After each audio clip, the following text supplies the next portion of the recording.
we keep our heads away from the middle bar because if we get stuck, it really hurts. Okay? You guys are also welcome to reach up and touch this rock if you'd like to. It is called a wishing rock, I'm just saying. It gets a little lower here at the very end. This is where you find out if you're claustrophobic. Amen to that one. Oh, how cool. Okay, you guys are going to sit up in the very back. Welcome to Lost River Cave. Whoa. That made me a little claustrophobic. It does. Definitely does. I always feel like I'm in the Goonies. So, oh, yeah. Pirate ship. Oh, yeah. So, first rock formation we get to look at today is the weird lumpy one. So this is called a flowstone. Really easy to remember because it's called that because water flows over the stone. So this water is full of calcite. All that calcite ends up sticking together and creates this growing rock formation. So it's kind of like it's living and breathing, which is kind of neat, right? Now this one is a lot different than the other ones you might find in Kentucky because of how many different colors are on our flowstone. So we have this green that's on the right hand side. That is a lot of algae. So that's just from this light that's shining on it 24/7. In the middle, there's this very crisp peanut butter brown, which is lovely. That's what this rock is supposed to look like on all sides and surfaces. But sadly, we sometimes get these on the rock. This is a pollution scar, and oddly enough, it is not caused by trash. So it's not oil or bathtub residue, whatever. This is caused by Mr. Perkins, because in the 40s, not only did he have a nightclub, he also owned a bunch of cows. What do cows do besides chew and moo? Poo. Cows poop a lot, so all that poop water ends up draining into the cave and leaves behind all kinds of poop film on the rock, which is gross. Call that a pollution scar. I told you, all of them are like that. There looks like a head. We call this the cave dragon. So he's watching and protecting us. So there's his eye and his mouth and his huge wing.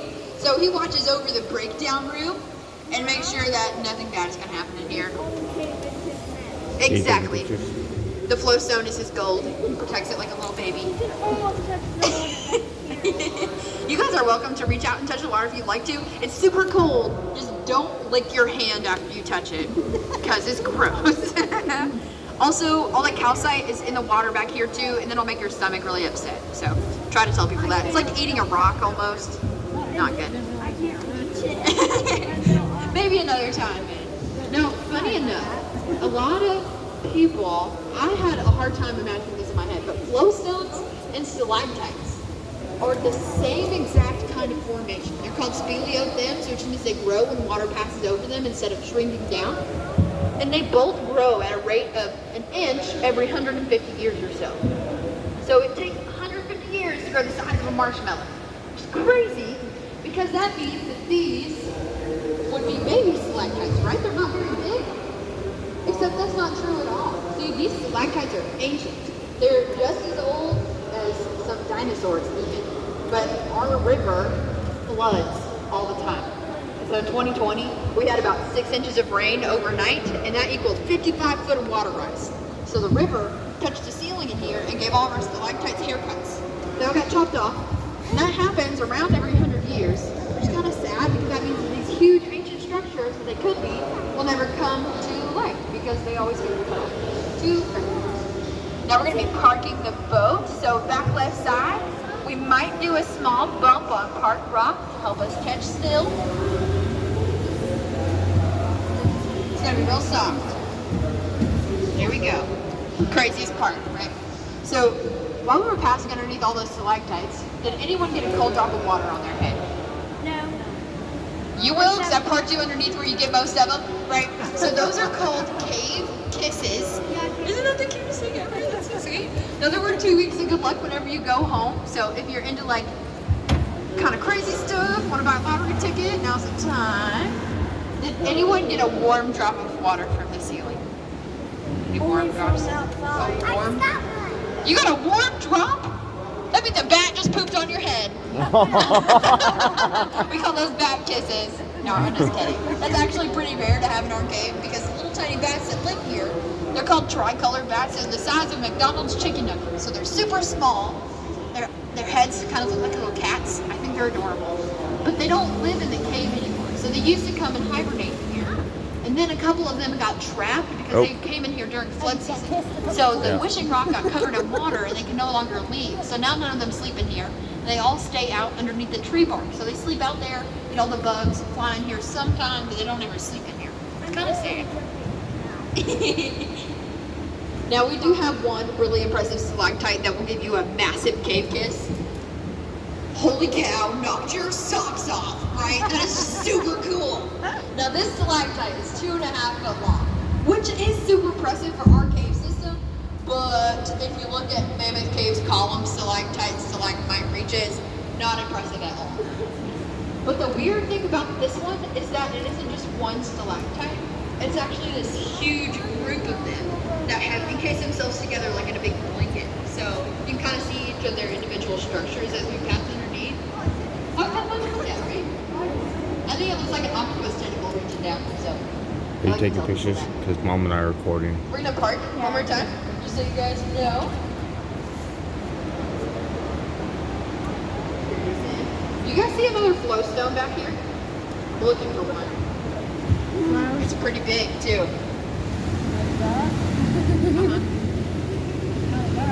It's gonna be up on the ceiling somewhere, like pretty close to the ceiling. No, it's too bright.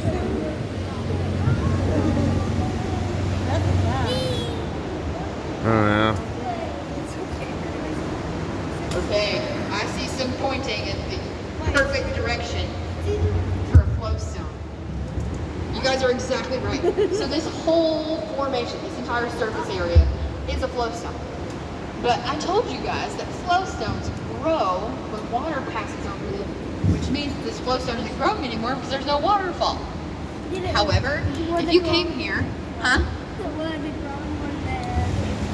Right, but the flood wouldn't give it enough water contact for it to grow any because it doesn't stay flooded for long enough. Now this flowstone used to be an active waterfall system. So you can see it kind of looks like water's falling, but it's actually just rock formations. The spring for this sits on the other side of this ledge. Funny enough, right above our heads, 100 foot above, is Nashville Road. So the road that we all drove in on. So there's all kinds of pavement, cars, and buildings, and pressure that are pressing down on this water spring. So in the early 2000s, probably like 2005, 2007, they repaved Nashville Road from 3 lanes to 5 lanes. And those 2 extra lanes added so much pressure on the spring that it ended up sealing it off. Like whenever you bend a water hose too hard and it stops coming out the end and ends up breaking somewhere else. That's what happened with this rock. So now, this left side this is the only part of the rock that gets any water now. And that only happens when we get a lot of rain really fast. It's kind of sad, but now this flow stone is going to grow for the rest of its lifetime. You guys, this river is only 4 foot deep. Yes, so it's not super crazy. It's just deep enough for us to have a trolling motor. Now, are we ready for the goofy part of the tour? Sure. I spend a lot of time in here looking at rocks, which means I see all kinds of weird stuff. So the first one is my friend the cave mummy. Okay, there's his head and his body and his legs. He's laying up there. That's what? There's a cave mummy. Now in the center of the light, there's also a bonsai tree. 3, 2, 1. Oh, Claire, that's so cute. Right? Okay, one more. One more, I promise. Behind us a little bit, up here. Okay, 3, 2, 1. The cave T-Rex.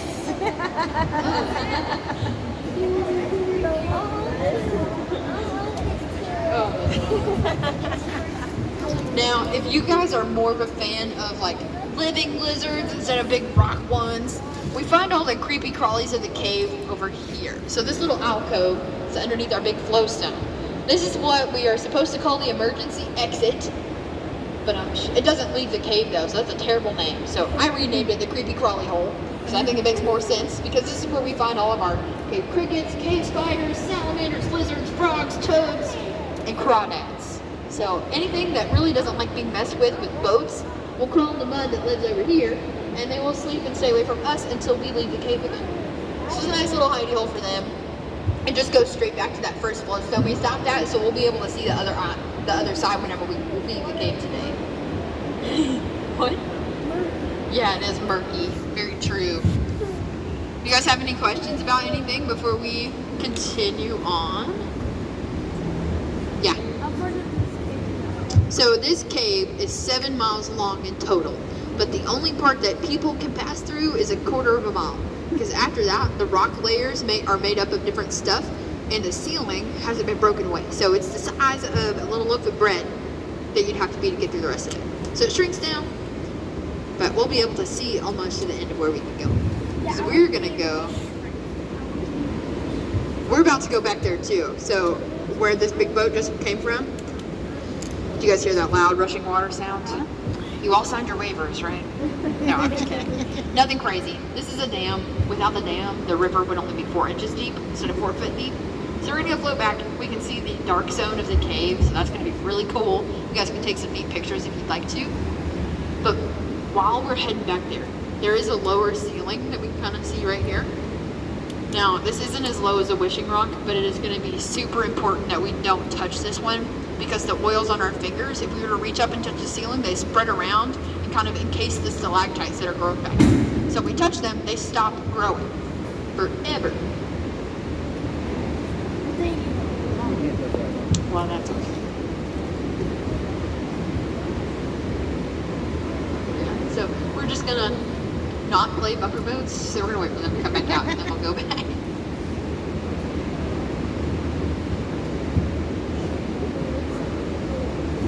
They're looking like a head-on collision over there.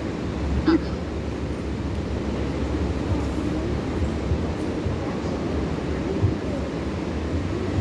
You guys wanna know something kind of weird? So this lower ceiling, this is one of the oldest ceilings that we can find intact in the cave system, and it predates from whenever Kentucky was part of the ocean bed. So this whole cave system is super ancient, older than any dinosaur that we found over here, which is crazy. And we'll actually get to see some of the remnant fossils from that time period. Cool.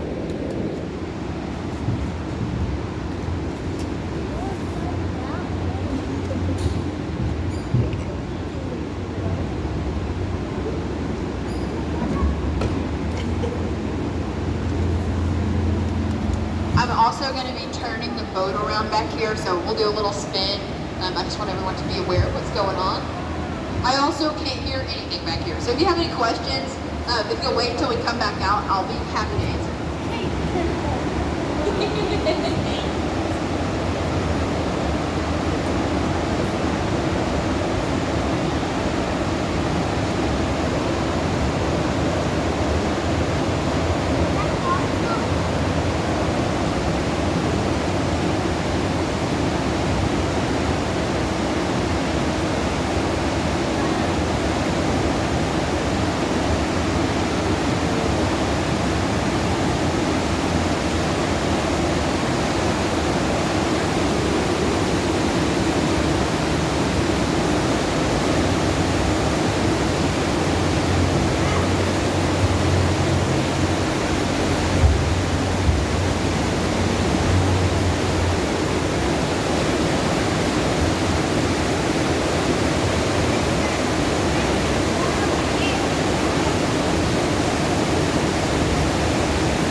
Okay? Do you guys want to see what it's like when I turn my flashlight off? Are we comfortable with that? Okay, 3, 2, 1.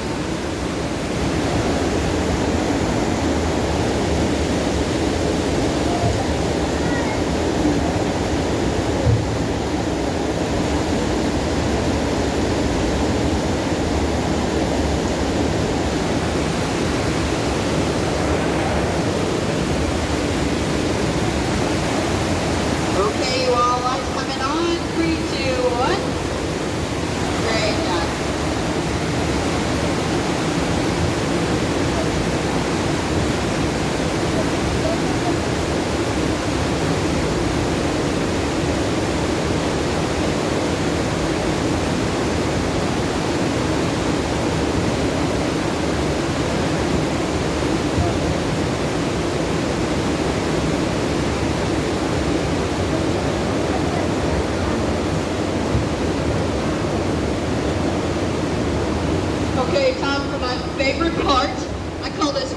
Bowling Green stuff.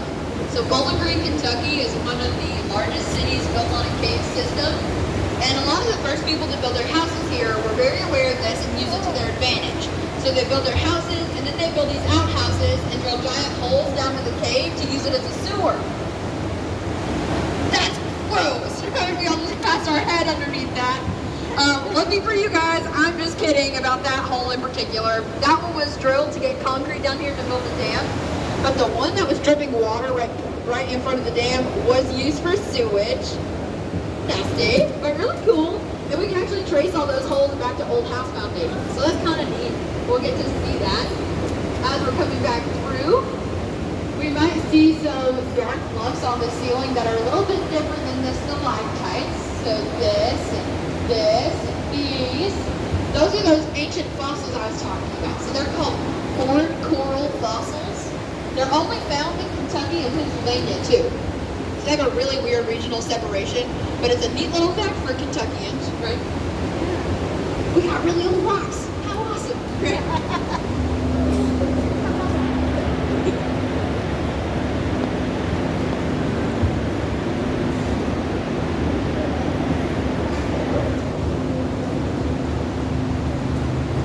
Awesome, you guys. Did you guys have any questions while we were back there?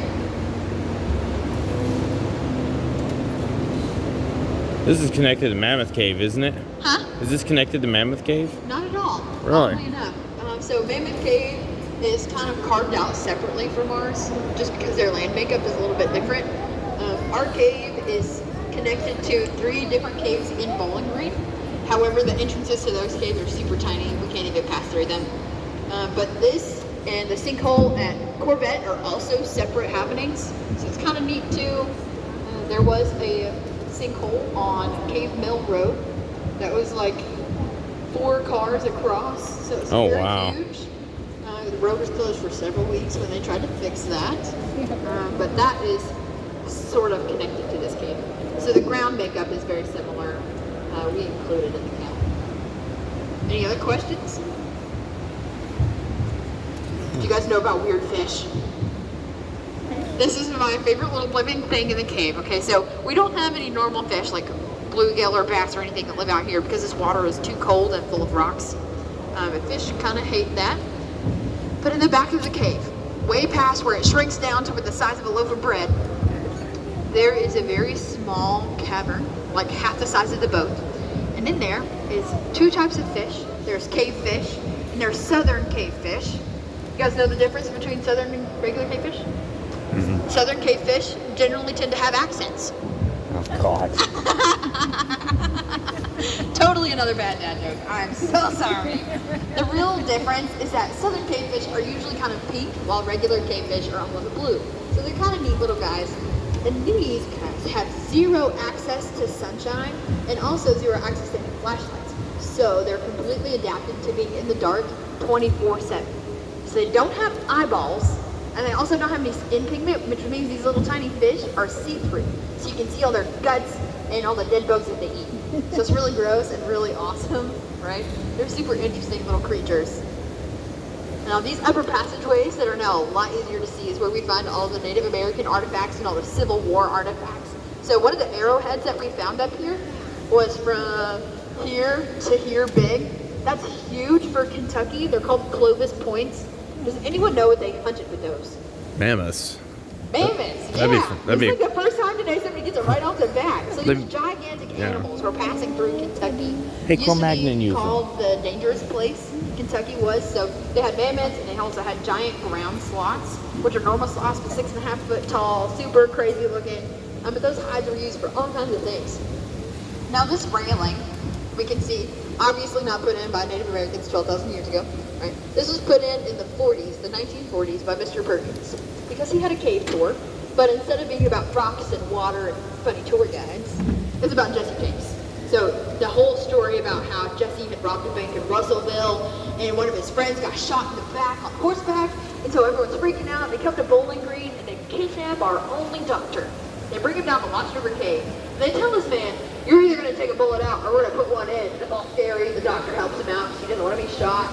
He does a great job. So Jesse and his friends let this doctor go as long as he pinky promises to not tell anyone that he was in the cave with Jesse. But see, there's a hitch in this plan. The doctor is married, and he's been gone from home for over 3.5 days, and that is really suspicious. So he gets home, and he does the smart thing and tells his wife where he was. She writes a letter to the sheriff's department, who then set up camp at the mouth of the cave for 3 weeks trying to catch Jesse. So at the end of this 3 weeks, they get this telegram, this letter from 50 miles east of here, saying that Jesse and his gang have just robbed another bank. And they are really mad at Bowling Green Sheriff's Department because they think that they just let Jesse go. That's not what happened at all, right? Jesse was in here, and then all of a sudden he wasn't in here. How did that happen? There's no way he snuck away in the middle of the night because one of his friends was wounded. Mr. Perkins has this revelation that Jesse James actually drank from that magic spring of water and just disappeared into thin air. Holy cow, we got magic water in the cave. That's super cool, right? Now, you guys, this whole thing with Mr. Perkins, it'd be a wax museum tour, so we had figures lined up along this ridge top. It would cost 10 cents to learn the whole thing. And at the end, you'd be absolutely mystified by magic water. And for 5 extra cents at the end, he would let you take some magic water home. Holy cow, that's awesome, right? Now it's funny that I say holy cow because that spring feeds the pollution scar. So Mr. Perkins was feeding people magical cow poop water. Nasty. And they were paying for it. So that's the gross part, right? While we are back to this first flowstone, as promised, the other side of the creepy crawly hole. So those animals can just bypass the whole breakdown room. And they can crawl straight through to the darker portions of the cave. Which is great for them, sad for us, because I like seeing weird little critters in the cave. And if you look a little further to the left, there is this super fast current that enters the cave. So this helps carve out a whole separate cavern. And that flows underneath the electric fan. It's kind of cool. Do you guys have any questions before we leave? No. Thank you. Love the executive decision. Live for that. Like, honestly, it's the best. So I'm going to reposition the boat so we can go back under the wishing rock on the highest point so we don't have to duck so far. But I am going to need to shine this down towards it. You guys don't mind to look away from me. 3, 2, coming down. Great job.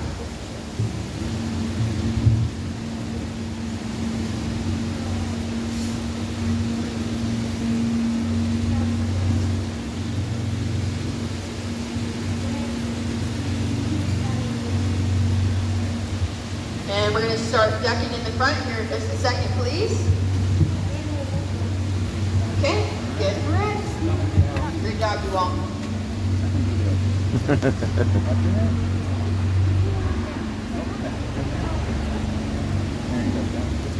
And again, reach up and touch this rock we didn't get a chance to earlier. That is one of the neater parts of the cave. Kind of cool. Get that chance. Keep thinking of that movie, The Descent.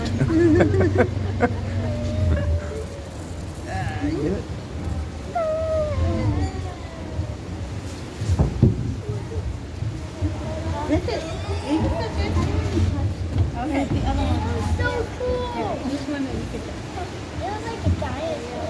It sounded like a dinosaur. Now we are going to bump the rubber on the dock. And I'm going to make my way back down to catch us and then load us. You guys don't mind scooching out the way? Thank you all. Thank you for not saying that. I heard that. Why is like food? Now the easiest way to get off the boat without everybody falling in is kind of look at the door so you guys can come in and fix it for me. If we can hang out those life jackets wherever we got them. Make sure we're using those handrails, please. I know, we don't need the fattest guy in the boat being on one side. Perfect job. Go ahead. That's super close. Nice. Uh-oh. Somebody leave an umbrella? I did. That's all right. You got it? I appreciate it. Yeah, no problem. Thank you. Thank you guys. I had so much fun.